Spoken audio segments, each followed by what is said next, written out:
Hallelujah, ದೇವರಿಗೆ ಸ್ತೋತ್ರ. ಬೆಳಗಾಯ್ತಲ್ಲವೇ? ದೇವರ ಮಾತು ಕೇಳಲು ಸಿದ್ಧರಾಗಿದ್ದೀರಾ? ಬನ್ನಿ ಬನ್ನಿ, ಎದ್ದೇಳಿ ಪ್ರಿಯರೇ, ಪ್ರಾರ್ಥನೆ ಮಾಡಿಕೊಳ್ಳೋಣ. ಪರಿಶುದ್ಧ ದೇವರೇ, ನಿಮಗೆ ವಂದನೆಗಳು. ಪ್ರತಿದಿನ ಉದಯದಲ್ಲಿ ದೇವರೇ, ನಿಮ್ಮನ್ನು ಸ್ತುತಿಸುವುದಕ್ಕೆ, ನಿಮ್ಮ ಮಾತು ಕೇಳುವುದಕ್ಕೆ, ನಿಮ್ಮ ಕೃಪೆಗಾಗಿ ಬೇಡಿಕೊಳ್ಳುವುದಕ್ಕೆ, ನಿಮ್ಮ ಸಹಾಯದಿಂದ ನಮ್ಮ ದಿನಚರಿ ಪ್ರಾರಂಭ ಮಾಡುವುದಕ್ಕೆ ನೀವು ಕೊಡುತ್ತಿರುವ ಅವಕಾಶಕ್ಕಾಗಿ ವಂದನೆ. ಯಾರು ಯಾವ ಸ್ಥಿತಿಯಲ್ಲಿದ್ದಾರೆಂದು ನೀವು ನೋಡ್ತಾ ಇದ್ದೀರಲ್ಲವೇ? ನಮ್ಮ ಹೃದಯಗಳಿಗೆ ಬೇಕಾದ ಆದರಣೆ ದಯಪಾಲಿಸಿರೆಂದು ಕ್ರಿಸ್ತನ ನಾಮದಲ್ಲಿ ಬೇಡುತ್ತೇನೆ ತಂದೆಯೇ, ಆಮೇನ್. ಹೇಗಿದ್ದೀರಿ ಪ್ರಿಯರೇ? ಆನಂದವಾಗಿದ್ದೀರಾ? ಸಂತೋಷವಾಗಿದ್ದೀರಾ? ನಿಜ ಹೇಳಿರಿ ಪ್ರಿಯರೇ, ನೀವು ಮನಪೂರ್ವಕವಾಗಿ ಸಂತೋಷವಾಗಿ ನೀವು ನಕ್ಕಿಕೊಂಡು,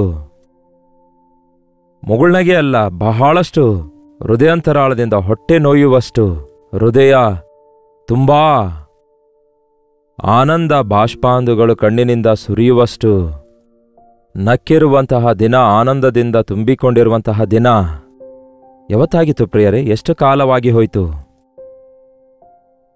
ಕೆಲವರು ವರ್ಷಗಳವರೆಗೂ ಆ ಅಳುಮುಖದಿಂದಲೇ ಇರ್ತಾರೆ. ಹಾಗಂದಿದ್ದಕ್ಕೆ ಬಾಧೆ ಪಡಬೇಡ್ರಿ. ಕೆಲವರ ಹೃದಯ ಯಾವಾಗಲೂ ಒಂದಲ್ಲಾ ಒಂದು ವೇದನೆಯಿಂದ ತುಂಬಿಕೊಂಡಿರುತ್ತೆ. ದುಃಖದಿಂದಲೂ, ಭಯದಿಂದಲೂ, ಭೀತಿಯಿಂದಲೂ, ಕಳವಳದಿಂದ ತುಂಬಿಕೊಂಡಿರುವುದನ್ನು ನೋಡ್ತೇವೆ ಈ ದಿನ.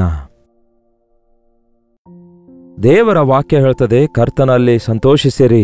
ಮತ್ತೆ ತಿರುಗಿ ಹೇಳುತ್ತೇನೆ, ಕರ್ತನಲ್ಲಿ ಸಂತೋಷ ಪಡಿರಿ ಎಂದು ಪೌಲನು ಹೇಳ್ತಾನೆ. ಆದರೆ ಆ ರೀತಿ ಆನಂದಿಸುವುದಕ್ಕಾಗಿ ನಮ್ಮ ಕೈಲಾಗುತ್ತಾ ಇಲ್ಲ. ಆ ರೀತಿ ಆನಂದ ನಮಗೆ ಯಾವಾಗುಂಟಾಗುತ್ತೆ? ಹೃದಯದಲ್ಲಿರುವ ಬಾಧೆ ತೀರಿ ಹೋದಾಗ ತಾನೆ, ನಮ್ಮ ಪ್ರಾರ್ಥನೆಗಳಿಗೆ ಉತ್ತರ ದೊರಕಿದಾಗ ತಾನೆ, ನಮ್ಮ ಶ್ರಮೆ ತೀರಿ ಹೋದಾಗ ತಾನೆ. ಬಹಳಷ್ಟು ಜನ ತಮ್ಮ ಜೀವಿತದಲ್ಲಿ ಈ ದಿನ ಮನೋವೇದನೆಯಲ್ಲಿದ್ದಾರೆ. ಒಮ್ಮೆ ನೋಡೋಣ ಬನ್ನಿ, ಜ್ಞಾನೋಕ್ತಿಗಳ ಪುಸ್ತಕ, ಅದರಲ್ಲಿ 15ನೇ ಅಧ್ಯಾಯದ 13ನೇ ವಚನ.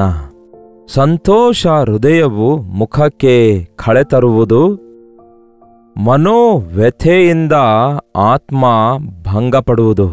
ಅಬ್ಬಾ, ಮನೋವ್ಯಥೆ ಯಾರಿಗೂ ಹೇಳಿಕೊಳ್ಳಲಿಕ್ಕಾಗಲ್ಲ, ಯಾರೂ ತೀರಿಸ್ಲಿಕ್ಕಾಗಲ್ಲ. ಒಂದು ದಿನವಲ್ಲ, ಒಂದು ವಿಷಯವಲ್ಲ, ಆ ಮನೋವ್ಯಥೆಯಲ್ಲಿ ದಿನೇ ದಿನೇ ಕುಗ್ಗಿ ಹೋಗುವಂಥವರನ್ನು,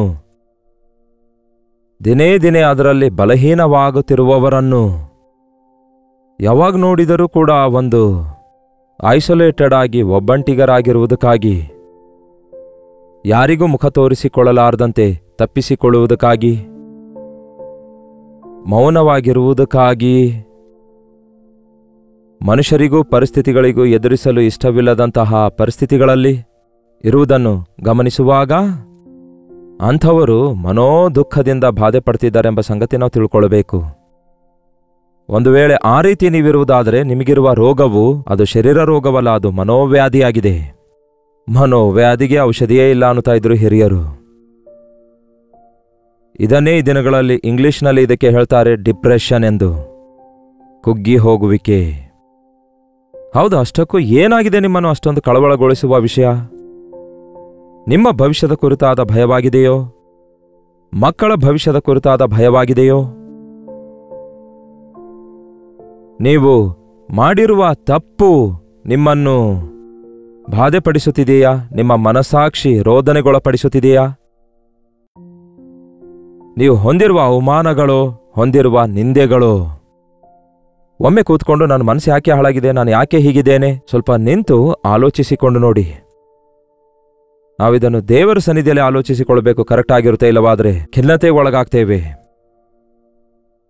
ನಮ್ಮ ಬಾಧೆ ನಿಮಿತ್ತ ಯಾರೋ ಒಬ್ಬರನ್ನ ಬ್ಲೇಮ್ ಮಾಡುವುದು, ಅವರ ಮೇಲೆ ನಿಂದೆ ಹೊರಿಸುವುದು ನಮಗೆ ರೂಢಿಯಾಗ್ಬಿಟ್ಟಿದೆ. ಖಂಡಿತವಾಗಿಯೂ ಇತರರಿಂದ ನಮಗೆ ಬಾಧೆಗಳುಂಟಾಗ್ತವೆ. ಆದರೆ ಅಷ್ಟಕ್ಕೂ ನಮ್ಮ ಬಾಧೆಗಳಿಗೆ ಕಾರಣ ನಾವಾಗಿದ್ದೇವೋ ಬೇರೆಯವರಾಗಿದ್ದಾರೋ ಎಂಬುದನ್ನು ನಾವು ತಿಳಿದುಕೊಳ್ಳಬೇಕು.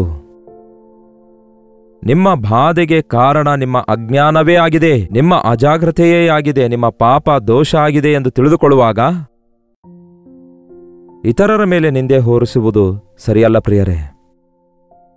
ಅದನ್ನು ತಿಳಿದುಕೊಂಡಾಗ ಅದರಿಂದ ಬಿಡಿಸಬಲ್ಲಾತನು ಕೇವಲ ಯೇಸು ಒಬ್ಬರೇ ಆಗಿದ್ದಾರೆ. ಆತನ ಸನ್ನಿಧಿಯಲ್ಲಿ ನಮ್ಮ ಚಿಂತೆಯನ್ನೆಲ್ಲ ಆತನ ಮೇಲೆ ಹಾಕಬೇಕೆಂದು ದೇವರ ವಾಕ್ಯ ಹೇಳ್ತದೆ. ಬಹಳಷ್ಟು ಸಾರಿ ನಮ್ಮ ಜೀವಿತದಲ್ಲಿ ಆ ಬಾಧೆ ಕುರಿತು ಯೋಚಿಸಿ ಯೋಚಿಸಿ ಯೋಚಿಸಿ ಯೋಚಿಸಿ ಇನ್ನಷ್ಟು ಹೆಚ್ಚು ಕುಗ್ಗಿ ಹೋಗ್ತಿದ್ದೇವೆ ಹೊರತು ಒಪ್ಪಿಕೊಂಡ್ರೆ ಕ್ಷಮಿಸುವ ದೇವರಿದ್ದಾರೆಂಬ ಸಂಗತಿ ಮರೆತು ಹೋಗ್ತಿದ್ದೇವೆ. ಯೇಸುವನ್ನು ಅರಿತವರು ಯಾವತ್ತೂ ಕೂಡ ಆ ಮನೋ ವ್ಯಥೆಯಿಂದ ಇರುವ ಅವಶ್ಯಕತೆ ಇಲ್ಲ. ನಮ್ಮ ಮನಸ್ಸನ್ನು ಅರಿತಿರುವ ಯೇಸುವಿಗೆ, ನಮ್ಮ ಸ್ಥಿತಿಯನ್ನು ಅರಿತಿರುವ ಯೇಸುವಿಗೆ ನಾವು ಮೊರೆ ಇಡುವುದಾದರೆ, ನಾವು ಪ್ರಾರ್ಥಿಸುವುದಾದರೆ ನಮಗೆ ಬಿಡುಗಡೆ ದೊರಕುತ್ತದೆ. ಆದರೆ ಬಹಳಷ್ಟು ಜನ ಈ ಮನೋವ್ಯಥೆಯಿಂದ ನರಳಾಡುತ್ತಾ ಇದ್ದಾರೆ. ಅವರ ಆತ್ಮ ನರಳಾಡುತ್ತಾ ಇದೆ. ಮಲಗಿದ್ರೆ ನಿದ್ದೆ ಬರಲ್ಲ, ಊಟ ಮಾಡಲು ಮನಸ್ಸಾಗಲ್ಲ, ಊಟ ಮಾಡಿದ್ದು ಕರಗಲ್ಲ, ಎಲ್ಲರೊಂದಿಗೆ ಬೆರೆತುಕೊಳ್ಳಲ್ಲ. ಹೀಗೆ ಈ ದಿನ ಬಹಳಷ್ಟು ಜನ ನಾನಾ ವಿಧವಾದ ಆ ಮನೋವ್ಯಥೆಯಿಂದ, ಮನಸ್ಸಿನ ಬಾಧೆಯಿಂದ ಕೆಲವರು ಕುಡುಕರಾಗ್ತಾ ಇದ್ದಾರೆ, ಇನ್ನು ಕೆಲವರು ತಿರುಗಾಡುತ್ತಾ ಅಲೆಮಾರಿಗಳಾಗ್ತಿದ್ದಾರೆ. ಏನೋ ತಂದುಕೊಂಡು ಗಂಭೀರತೆ ತೊಲಗಿಸಿಕೊಳ್ತೇವೆ ಅನ್ನುವುದಕ್ಕಾಗಿ ತಂದುಕೊಂಡಿರುವ ನಗು ಆ ಆರ್ಟಿಫಿಷಿಯಲ್ ಆಗಿ ನಗುತ್ತಾರೆ, ಆ ನಗುವಂತೆ ಕಾಣಿಸಿಕೊಳ್ಳುತ್ತಾರೆ, ಮೇಲಿನ ಮಾತ್ರಕ್ಕೆ ನಗುತ್ತಾರೆ. ಎಲ್ಲರ ಮುಂದೆ ನನಗೇನೂ ಆಗಿಲ್ಲ, ಚೆನ್ನಾಗಿದ್ದೇವೆ ಅನ್ನುವಂತೆ ಗಂಭೀರವಾಗಿರುತ್ತಾರೆ. ಆದರೆ ಒಂಟಿತನವನ್ನು ಮನಸ್ಸಲ್ಲಿ ಅನುಭವಿಸುವಂಥದ್ದು ಭಯಂಕರವಾದ ಪರಿಸ್ಥಿತಿಯಾಗಿರುತ್ತೆ. ನೀವು ಅಂತಹ ಪರಿಸ್ಥಿತಿಯಲ್ಲಿ ಏನಾದರೂ ಇದ್ದೀರಾ? ಅದರಿಂದ ಹೊರಬರಲಿಕ್ಕಾಗುತ್ತಾ ಇಲ್ಲವೋ? ಕರ್ತನ ಸನ್ನಿಧಿಯಲ್ಲಿ ಮೊರೆ ಇಡುವುದನ್ನು ಕಲಿತುಕೊಳ್ಳಿರಿ. ಸಂತೋಷವು ಮುಖಕ್ಕೆ ಕಳೆಯನ್ನುಂಟು ಮಾಡುತ್ತೆ. ಮನೋವ್ಯಥೆಯಿಂದ ಆತ್ಮ ನರಳಾಡುತ್ತೆ. ಹಾಗೆ ಜ್ಞಾನೋಕ್ತಿ 17ನೇ ಅಧ್ಯಾಯ ಅದೇ ಪುಸ್ತಕ 22ನೇ ವಚನ ಹೇಳುತ್ತೆ, ಸಂತೋಷದ ಹೃದಯವು ಆರೋಗ್ಯಕ್ಕೆ ಕಾರಣ. ಆರೋಗ್ಯಕ್ಕೆ ಕಾರಣವೇನೆಂದರೆ ಸಂತೋಷ.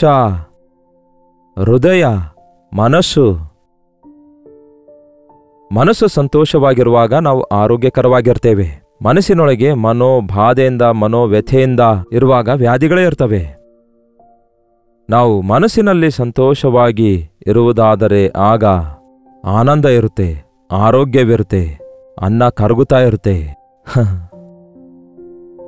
ಆ ದೇವರ ಕಳೆ ಇರುತ್ತೆ. ಆದರೆ ಬಹಳಷ್ಟು ಜನರ ಪರಿಸ್ಥಿತಿ, ಕುಗ್ಗಿದ ಮನದಿಂದ ಎಲುಬುಗಳು ಒಣಗುವವು. ಕುಗ್ಗಿದ ಮನಸ್ಸು, ಕ್ರಶ್ಡ್.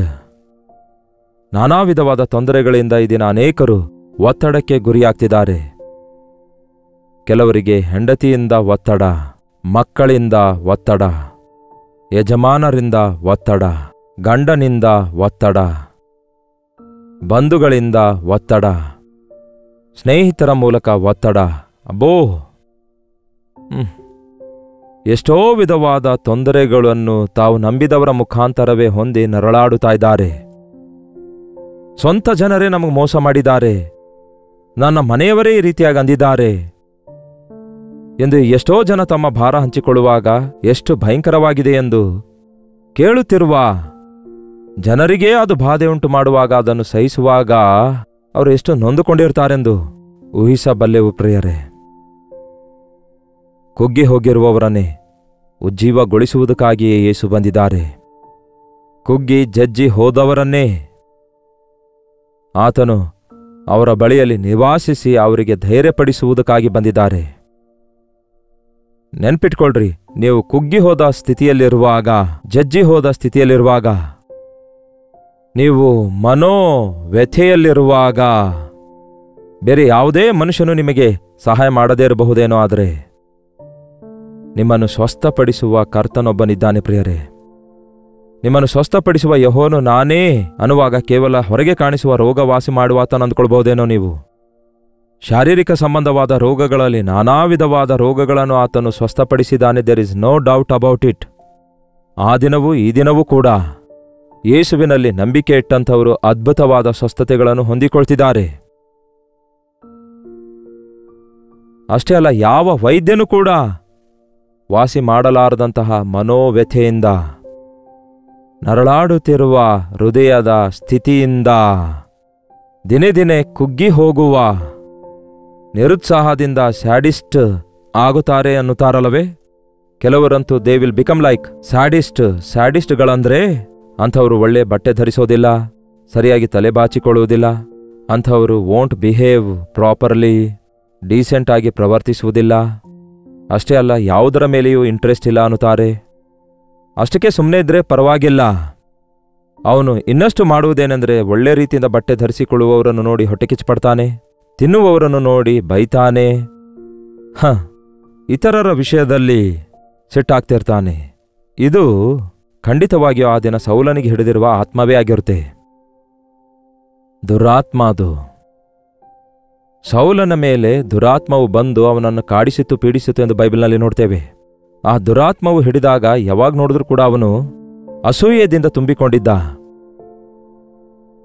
ಆ ದಾವೀದನಿಗೆ ಅಳಿಯನಾಗಿ ಮಾಡಿಕೊಂಡ ನಂತರವೂ ಕೂಡ ಅವನನ್ನು ಕೊಲ್ಲಬೇಕೆಂದು ಪ್ರಯತ್ನಿಸ್ತಾನೆ, ಹುಚ್ಚುಚ್ಚಾಗಿ ಪ್ರವರ್ತಿಸ್ತಾನೆ.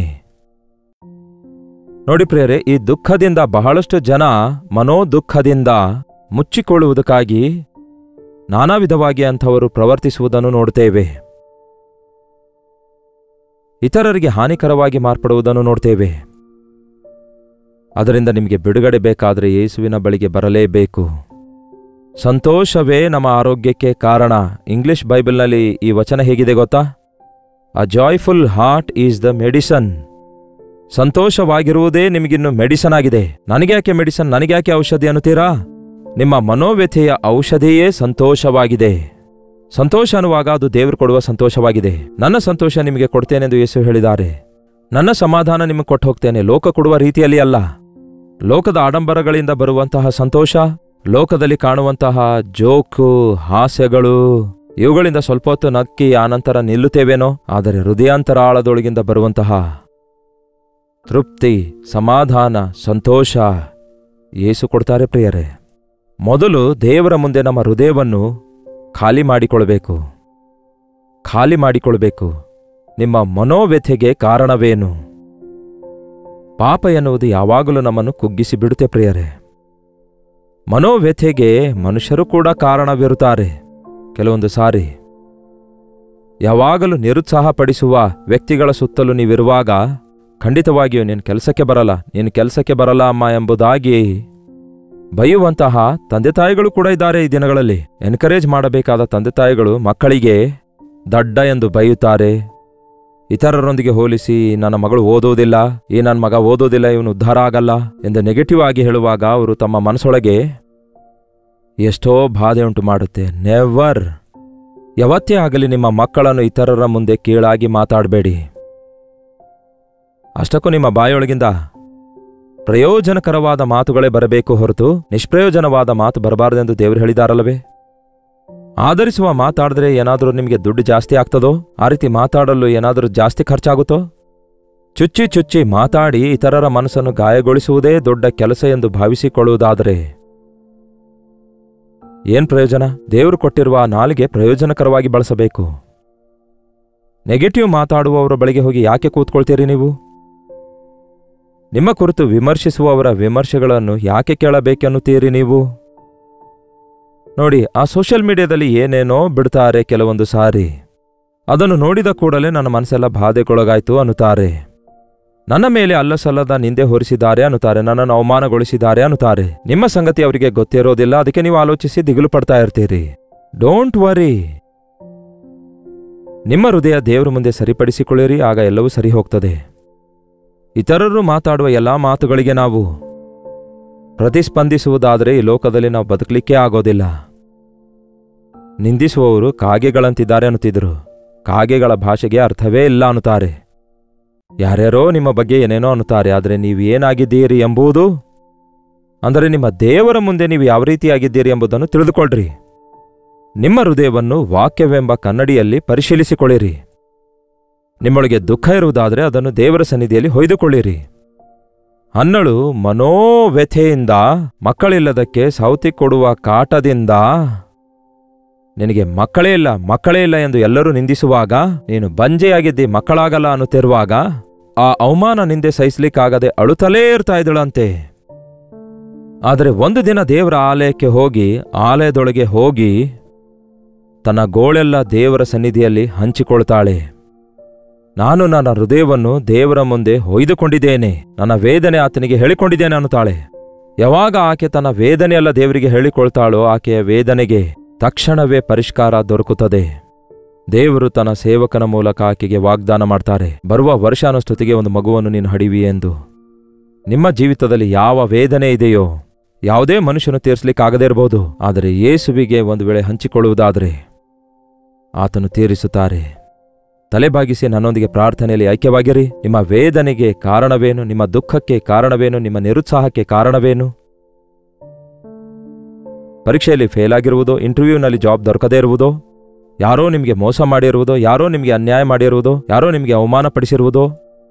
ಇಲ್ಲವೇ ನೀವೇ ಮಾಡಿರುವ ತಪ್ಪನ್ನು ನೀವು ಕ್ಷಮಿಸಿಕೊಳ್ಳಲಿಕ್ಕಾಗದೆ ಕುಗ್ಗಿ ಹೋಗುವಂಥದ್ದಾಗಿದೆಯೋ? ಯಾವುದೇನೇ ಆಗಿರಲಿ, ಯೇಸು ಇದ್ದಾರೆ, ನಮ್ಮನ್ನು ಕ್ಷಮಿಸುತ್ತಾರೆ. ನಮ್ಮ ಪಾಪಗಳನ್ನು ನಾವು ಒಪ್ಪಿಕೊಳ್ಳುವುದಾದರೆ ಆತನು ನಂಬಿಗಸ್ತನೂ ನೀತಿವಂತನೂ ಆಗಿರುವುದರಿಂದ ಸಕಲ ದುರ್ನೀತಿಯಿಂದ ನಮ್ಮನ್ನು ತೊಳೆದು ಶುದ್ಧೀಕರಿಸ್ತಾರೆ. ಪ್ರಾರ್ಥನೆ. ಪರಿಶುದ್ಧ ದೇವರೇ, ಪ್ರೀತಿಯುಳ್ಳ ತಂದೆಯೇ, ಈ ಉದಯ ಕಾಲದಲ್ಲಿ ಯಾರ್ಯಾರು ಎಂತಹ ಮನೋ ವ್ಯಥೆಯಲ್ಲಿದ್ದಾರೋ, ಯಾರ್ಯಾರು ಸಂತೋಷವಿಲ್ಲದ ಸ್ಥಿತಿಯಲ್ಲಿದ್ದಾರೋ, ದುಃಖದಲ್ಲಿದ್ದಾರೋ, ಹಂತ ಹಂತವಾಗಿ ತಮ್ಮ ದುಃಖದೊಂದಿಗೆ ಆಧ್ಯಾತ್ಮಿಕವಾಗಿ ಕ್ಷೀಣಿಸಿ ಹೋಗುವುದಲ್ಲದೆ ಶಾರೀರಿಕವಾಗಿ ಬಾಧೆಯನ್ನು ಅನುಭವಿಸುತ್ತಾ ಇದ್ದಾರೋ, ರೋಗಗಳ ಪಾಲಾಗುತ್ತಿದ್ದಾರೋ, ಏನು ಮಾಡಲಾರದ ಪರಿಸ್ಥಿತಿಯಲ್ಲಿ ಯಾರೆಲ್ಲ ಇದ್ದಾರೋ ಅಂಥವರನ್ನು ಒಂದು ಸಾರಿ ನೋಡಿರಿ ದೇವರೇ.